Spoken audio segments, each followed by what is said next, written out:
Yes, it's Moama, just over the Murray River from Echuca, so in northern Victoria. Well, we're into New South Wales, so yes, we have a farming property about 40 kilometres northwest of Echuca Moama. Yeah.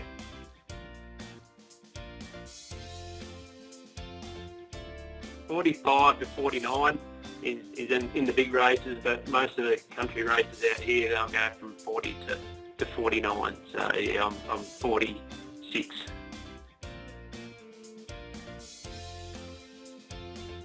My first triathlon, Steve, was here in Echuca Moama. We have a race in January, generally the third weekend in January. Peak holiday season up here at the port of Echuca, where there's a great atmosphere and crowd in town. It's an evening event on a Saturday, held on an evening because it's generally about 42 degrees or hotter during the middle of the day. Run a good duathlon in the morning for the kids, and the adults have a hit out later on in the evening. It's just a sprint course, 700 metre downstream swim, 20k ride around like a 3-loop circuit through the main street of town, and a 5k run out and back along the banks of the Murray, back through the main port area of the town. So the atmosphere is really good.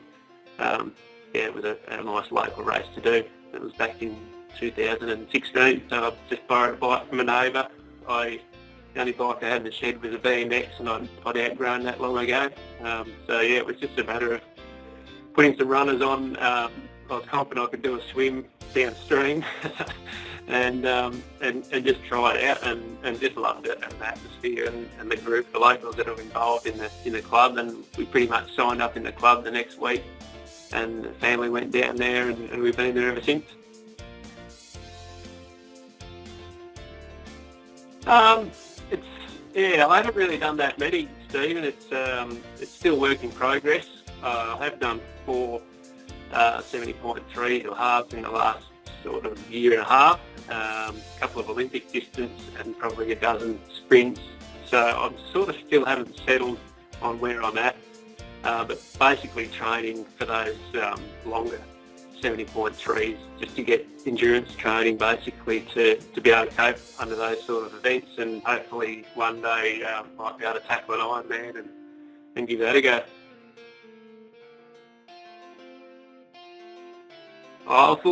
For us, Stephen, it was pretty hard to get involved in sport. Being on the farm, we were 30, 40 kilometres out of town, and parents are always busy on the farm, and so committing to training when you're at that school level and then game days on the weekends was just a bit of a bridge too far. So to be honest, there was no real sport as a kid, and then as you get your licence, you sort of drift off and do other things on the weekends. You might go shooting, fishing, hunting, camping, and sport just doesn't even come into it. And I really only started running back in 2016, sort of 43 years old, and thought I'd try running.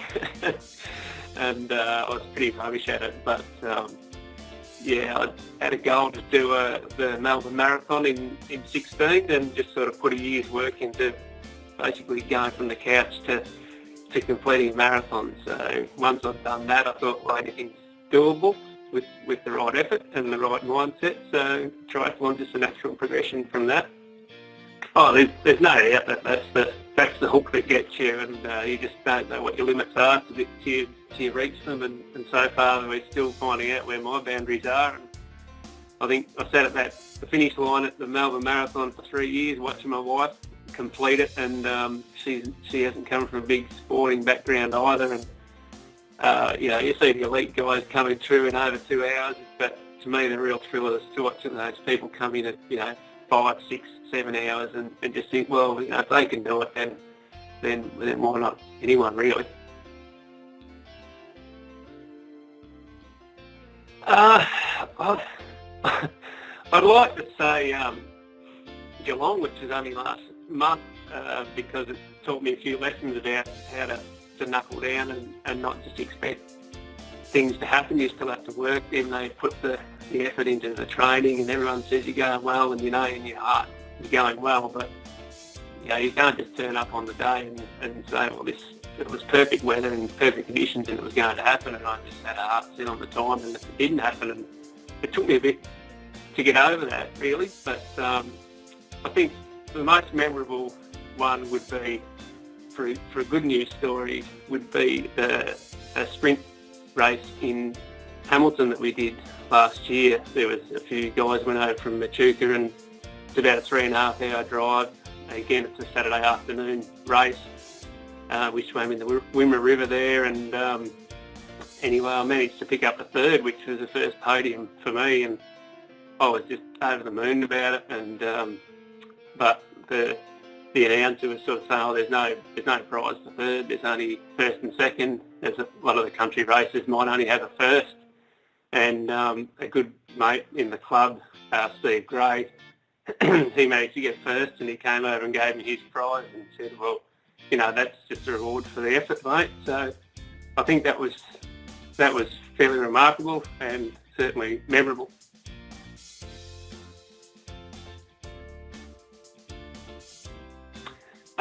Yes, we were lucky enough that we've got the club in town here was able to get Jason Shields, who has Thrive Endurance based in Shepparton, and he's a multi-Ironman finisher. He's done Ultraman, represented Australia a number of times, and he's got quite a good base of endurance sports. So he had a bit of a bike training session there about 3-4 weeks before Challenge Shepparton in 2017, which was my first go at a half Ironman distance. And he just said he was happy to take me on as a bit of a training case for that period, and get me up to make sure I was doing the right sort of things nutrition-wise, get a bit of a race day plan happening, and walk me through it, which was great. And I was sort of just stuck with those guys because they were happy to put their hand up and help a fat farmer at that stage. Just to tick another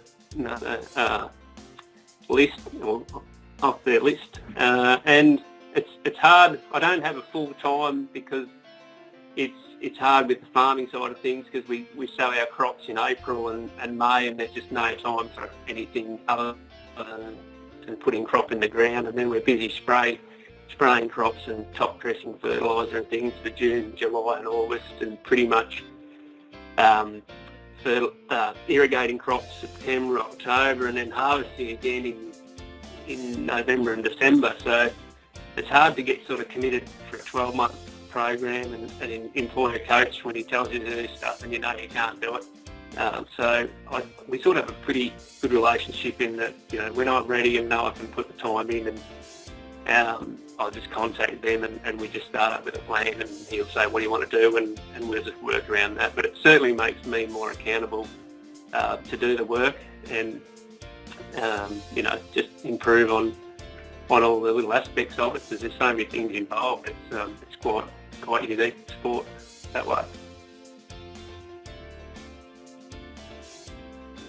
Well, my favourite week before Geelong was quite unique. I actually had nearly 2 weeks off, believe it or not, and the weeks prior to that, or the month prior, was pretty full on, as it always is before those longer events. And then all of a sudden it just sort of stopped, and we did a bit of light, fast stuff just to keep the muscles going and getting used to that higher, faster work rate. But in my mind, it just felt, once I got into that second week, it was just dragging on too long. I couldn't wait to sort of get it done, and I had a real lot of trouble trying to get enthusiastic about the race. I was sort of doubting myself and losing that confidence to just get in there and give it your best shot. So while I enjoy that taper week, I'm not sure I enjoyed it too. And you're just sort of sitting around, like you've got to be fueling up long before the event. So you seem to be eating all this stuff and not doing very much, and you just want to be out there. But I mean, it's certainly the cotton wool aspect of it. You don't want to undo those months of training by going out and doing yourself a little injury or something either. So you do have to take a fair bit of care, and from other athletes that I've talked to, you're spot on. They'll say, you need, it's just it's a natural brain wanting those endorphin release.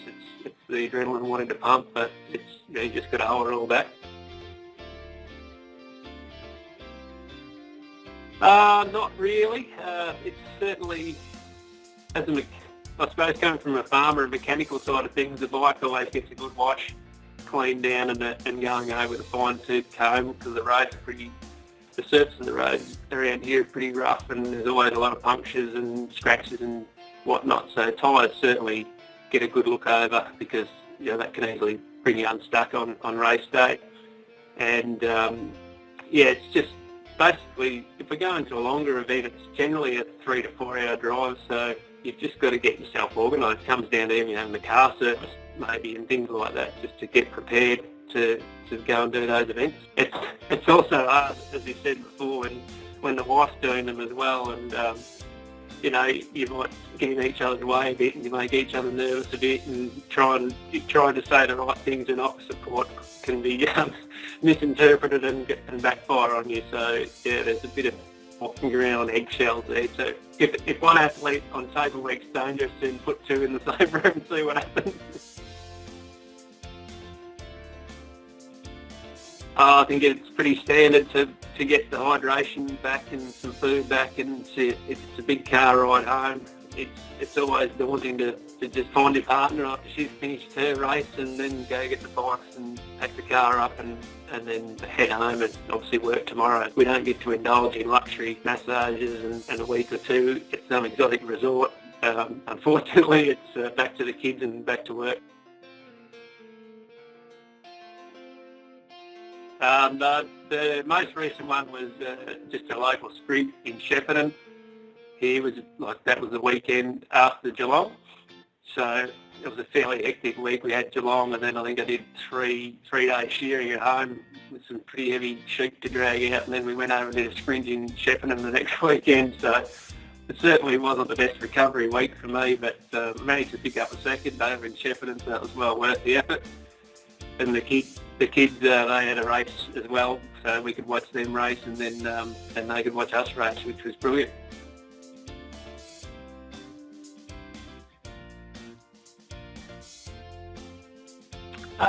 The next event is an Olympic distance as part of the Victorian Supperfest series, and that's down in the Mornington Peninsula at Mount Martha.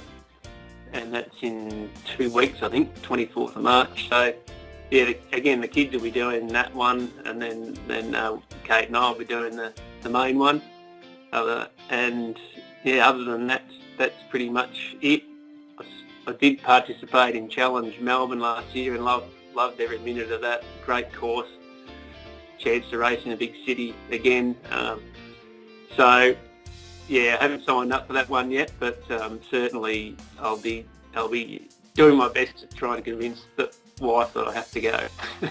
That's probably it for the season, and a few men and women friends doing Port Macquarie Ironman and then going up to Cairns. So I'll be certainly following them, and we try and get a marathon or two in over the winter or early autumn, just to keep focus on a bit of training. And it's easier to sort of go for a run in the morning than have to go riding or swimming. So if you can keep doing something, it sort of keeps that base level there. And like you say, if I've got to get on the tractor the kids up at 6 o'clock in the morning, it just means I've got to get up at 4 and put a head torch on and just go out in the dark, and that's it. Mates think I'm mad, and probably rightly so, but there's no other way you can do it. And if I don't do it now, I feel kind of strange.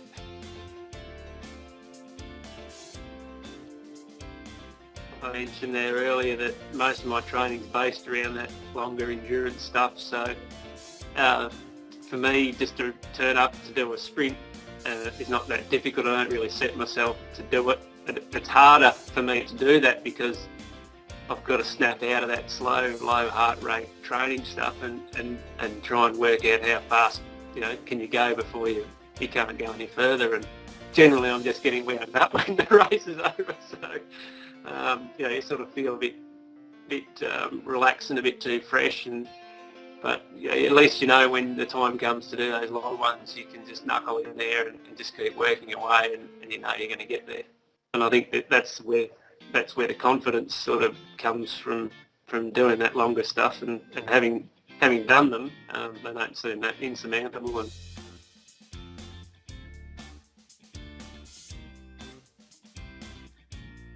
As in a professional athlete, no, I don't. I haven't been in the triathlon scene long enough to really know who's established or not in that regard. And I guess being new to the triathlon scene and the club in town, and seeing what some of the people there have achieved in my short time, I guess they're the guys I really look up to and get my inspiration from. So, and they're accomplished sprint races, or they're long distance Ironmen. They cover all bases. So, yeah, they're the guys I like to follow and really appreciate their help that they've given me.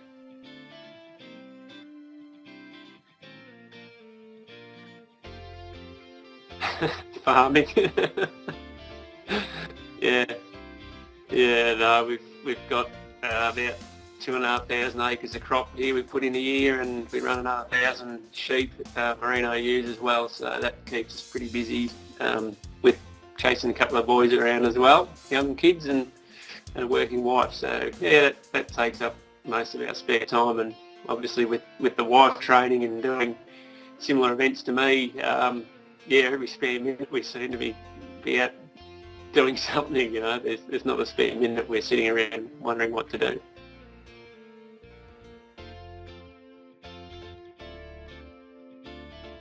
I think the big pro for me in this area is the club and the people in it, and the welcoming atmosphere that they showed to me and my family to going in as a non-starter, had no idea, to be taken under their wing and given guidance and tips and encouragement. That's one of the biggest pros, I suppose, that I could see. We don't have a lot of traffic on our roads. Are very long, without many corners. We've got a 90k loop here that you can do 4 right-hand or left-hand bends, whichever way you want to go around, and get about 40 metres of elevation. So it's very flat, it's very open, and I guess I can check out on all my farming mates and see what they're up to, because I ride fairly slow.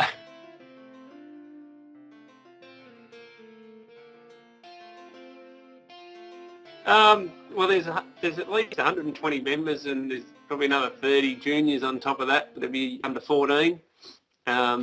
Not many farmers there, which is probably what dragged me to it. It was a chance to get off the farm and mix with a new social group that had totally different interests, and that sort of gave us all a new lease of life, which is brilliant.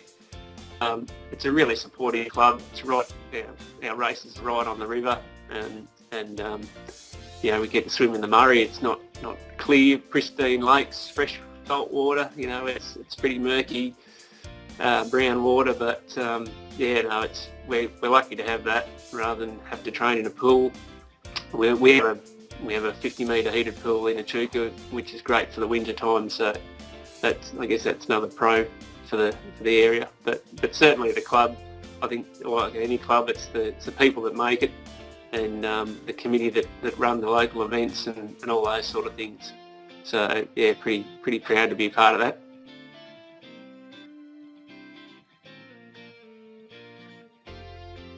Well, Steve, that farmers is an interesting one. It's I just stumbled across it on Twitter. I've had I'm fairly heavily involved with Twitter with a lot of farming community people. That helps me stay in contact with a lot of fresh ideas in agriculture and share ideas.